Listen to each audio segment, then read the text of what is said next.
Welcome back to 50 Famous Stories Retold. Today, we'll read about the men of Gotham once more and their very clever plan to keep the king well away.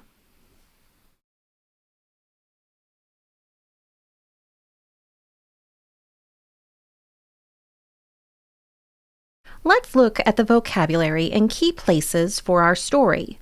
Take a moment to talk or think through the vocabulary and find today's story on the map. You might even compare its location to a modern atlas. If you have the lesson guide, now is a good time to pause, fill in the words you already know on the vocabulary page, and grab your blank map.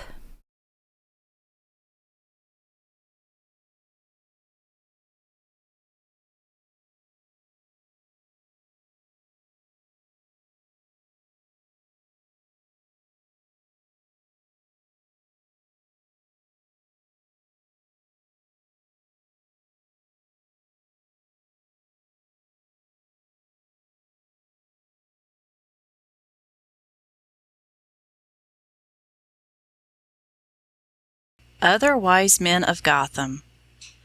One day news was brought to Gotham that the king was coming that way, and that he would pass through the town. This did not please the men of Gotham at all. They hated the king, for they knew that he was a cruel, bad man. If he came to their town, they would have to find food and lodging for him and his men, and if he saw anything that pleased him, he would be sure to take it for his own. What should they do? They met together to talk the matter over. "Let us chop down the big trees in the woods, so that they will block up all the roads that lead into the town," said one of the wise men. "Good," said all the rest. So they went out with their axes, and soon all the roads and paths to the town were filled with logs and brush. The king's horsemen would have a hard time of getting into Gotham. They would either have to make a new road or give up the plan altogether and go on to some other place.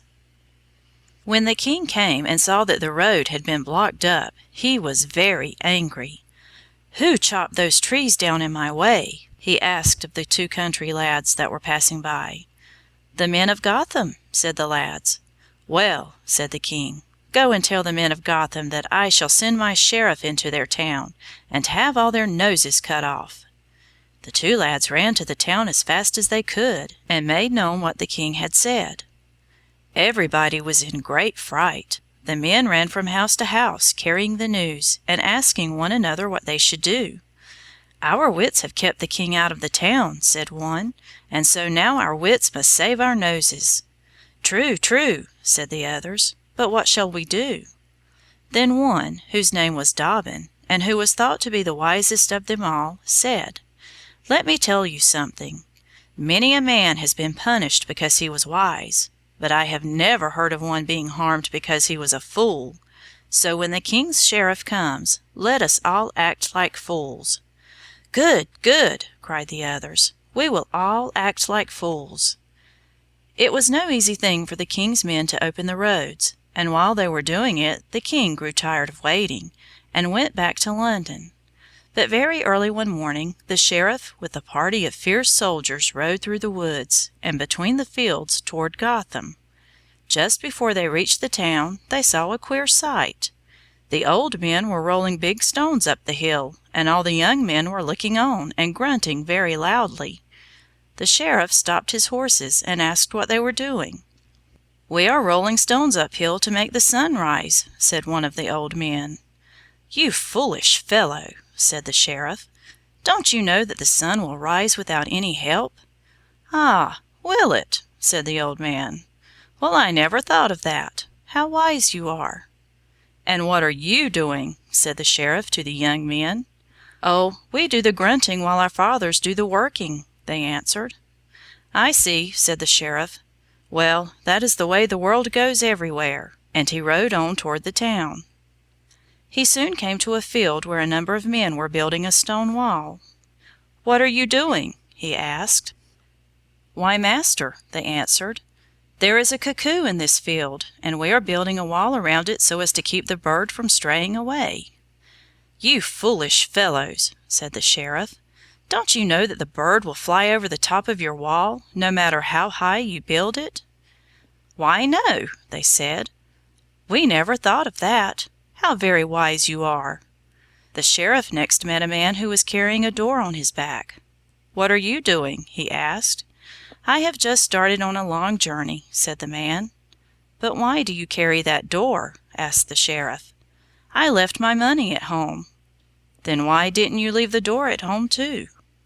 "I was afraid of thieves, and you see, if I have the door with me, they can't break it open and get in." "You foolish fellow," said the sheriff. "It would be safer to leave the door at home and carry the money with you." "Ah, would it though?" said the man. "Now I never thought of that. You are the wisest man that I ever saw." Then the sheriff rode on with his men, but every one that they met was doing some silly thing. "Truly, I believe that the people of Gotham are all fools," said one of the horsemen. "That is true," said another. "It would be a shame to harm such simple people." "Let us ride back to London and tell the king all about them," said the sheriff. "Yes, let us do so," said the horsemen. So they went back and told the king that Gotham was a town of fools, and the king laughed, and said that if that was the case he would not harm them, but would let them keep their noses.